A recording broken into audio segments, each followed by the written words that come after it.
le projet Nutri2Cycle est un projet européen qui a pour ambition de favoriser la substitution, le remplacement des matières fertilisantes actuelles, dites conventionnelles, qui sont issues de l'extraction ou de la synthèse, c'est le cas de l'azote par exemple, par de nouvelles matières fertilisantes qui sont issues du recyclage et du retraitement de déchets, d'effluents ou de résidus organiques.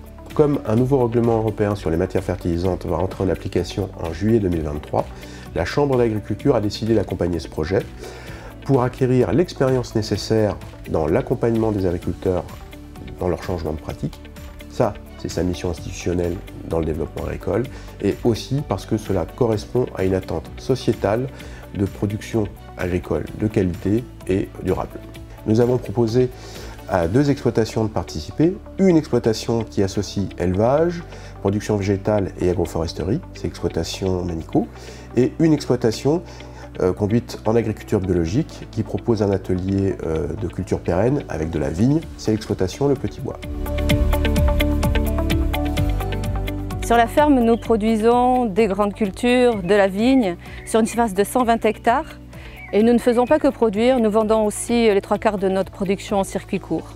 Donc toute une gamme de légumes secs, d'huile vierge, de jus de raisin. 100% certifié bio, nous sommes en recherche permanente d'autonomie, de sobriété au sens large.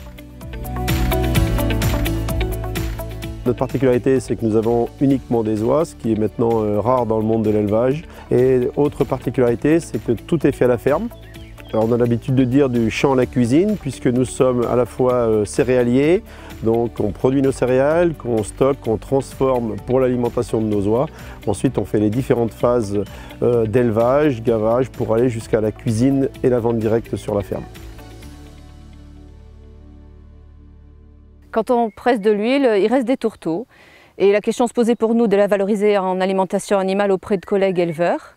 Et là, la Chambre d'agriculture est arrivée avec l'idée de valoriser autrement, et c'est ce qui nous a permis d'entrevoir d'autres façons d'utiliser notre tourteau de la ferme. La démonstration mise en place sur l'ERL Le Petit Bois consiste en le suivi d'une parcelle de vigne avec une application de tourteau végétal produit sur l'exploitation, comparativement à une application de compost du commerce. Donc vous avez sur les panneaux les différentes zones avec application de compost pur ou en association avec le tourteau ou en tourteau pur. Nous avons commencé par faire une analyse du tourteau végétal pour avoir sa composition, puis nous avons fait aussi des analyses de sol pour avoir une idée du contexte agronomique, et puis nous avons suivi le développement de la vigne pendant son cycle cultural à l'aide d'images de télédétection. Et nous avons aussi fait des mesures sur des baies de raisin que nous avons prélevées juste avant la vendange. Alors dès la première année de suivi de l'épandage du tourteau végétal, nous avons pu démontrer que l'apport de tourteau avait un pouvoir fertilisant puisqu'il augmentait la teneur dans les grains de raisin en azote, en phosphore, en potassium, autrement dit en éléments majeurs fertilisants. Avec la deuxième année de suivi, nous espérons en savoir un peu plus sur la manière d'apporter le tourteau, les dates, les doses, pour avoir le maximum d'efficacité. La fumure organique, en bio en particulier, est tellement chère et les résultats de ces 2 années d'observation sont tellement intéressants qu'en 2022, nous avons utilisé toute la quantité de tourteaux que nous avions produit depuis 3 ans, mais nous n'avons pu épandre que la moitié de notre surface de vigne. Donc le défi pour les années à venir, c'est de produire plus d'huile pour avoir plus de tourteaux à notre disposition et de viser l'autonomie pour nos 26 hectares. Depuis un peu plus d'une quinzaine d'années, nous sommes engagés dans la production d'énergie renouvelable sur la ferme, production et utilisation. Et nous avons essayé d'utiliser les énergies dans tous les domaines que l'on pouvait. Donc, par exemple, nous avons des tracteurs qui fonctionnent à l'huile de tournesol.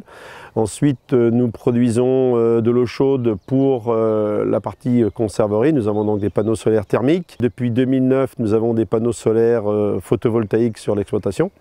Mais au-delà de l'énergie renouvelable, nous nous sommes engagés dans ce qu'on appelle maintenant plutôt le développement durable. Et on a mis l'agroforesterie en place pour, dans un premier temps, produire du bois énergie qui sera utilisé sur la ferme. Et nous avons donc 2 types d'agroforesterie, l'une dans une parcelle céréalière et l'autre dans une parcelle qui nous sert de parcours pour les animaux. L'agroforesterie vient donc dans un projet global de chauffage qui est complété avec des déchets produits sur la ferme, donc de graisse d'oie. La démonstration organisée par la Chambre d'agriculture sur la ferme Manico s'est intéressée donc à la parcelle conduite en agroforesterie, sur laquelle nous suivons depuis 2019 des épandages d'effluents sur deux zones, une zone ici et une zone ici, avec aussi comme zone témoin d'agroforesterie 3 morceaux derrière nous, et puis encore un peu plus loin, une zone en open field, à ciel ouvert, l'ensemble étant conduit avec la même culture. Donc notre méthodologie d'étude est relativement simple. Nous avons fait et nous conduisons encore des analyses d'effluents pour caractériser les produits organiques qui sont apportés en plus de la fertilisation minérale conventionnelle sur la culture. Nous avons également réalisé des analyses de sol, nous en ferons encore, pour avoir deux choses. Une idée de l'état des stocks d'éléments fertilisants et une idée aussi de l'état du carbone stocké dans le sol. Et puis donc au cours du développement cultural, nous faisons un suivi à l'aide du drone pour obtenir des images de télédétection qui nous permettent d'avoir une idée assez précise en continu du développement cultural. Ben nous, l'intérêt, c'était deux choses. D'abord, un peu mieux rationaliser l'utilisation du lisier. Ça c'est quand même important. Et puis après, le stockage du carbone, si on est capable de prouver qu'on augmente, ça veut dire qu'on va démontrer que non seulement le lisier, mais aussi l'agroforesterie, comme on l'a fait tous les 36 mètres, augmente le taux de matière organique, donc stocke du carbone. Et puis stocker du carbone, c'est ce que tout le monde voudrait faire pour essayer de participer à limiter le réchauffement climatique. Nous avons déjà obtenu des résultats assez intéressants sur l'effet de l'implantation agroforestière sur les cultures. En particulier, nous avons pu démontrer que nous n'avons pas d'impact négatif sur le développement cultural de l'implantation des haies. Nous avons quelques éléments aussi sur l'effet des effluents organiques, mais pour l'instant, ce que nous avons constaté, c'est que ces effluents sont assez dilués et l'effet de complément par rapport à la fertilisation minérale n'est pas encore véritablement démontré.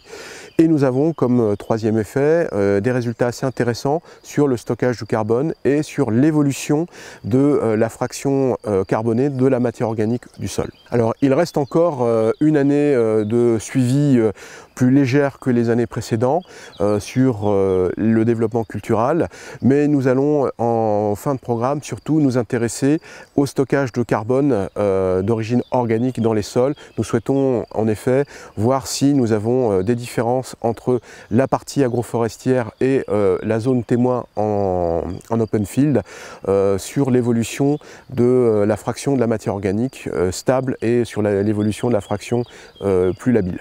C'est vrai qu'à terme, pourquoi pas un jour être capable de vendre du stockage carbone, c'est-à-dire que effacer l'empreinte carbone d'autres personnes, de clients qui voudraient donc stocker du carbone et nous on pourrait leur fournir cette prestation. Voilà. Mais plutôt avec l'idée vente directe, alors qu'actuellement on est plutôt sur des projets globaux pour des grandes entreprises. Ce travail au niveau des tourteaux, il nous a fait prendre conscience que nous avons beaucoup de produits à notre portée, à notre disposition et que nous ne voyons pas toujours. Donc ça nous permet d'appuyer encore plus l'idée de valoriser ce qui est vraiment soit sur la ferme déjà, soit vraiment à proximité auprès de collègues ou de voisins. Dans cette idée, bien sûr, nous avons 5 hectares de bois et le rêve, ça sera de valoriser des plaquettes de bois pour chauffer le hameau de la ferme.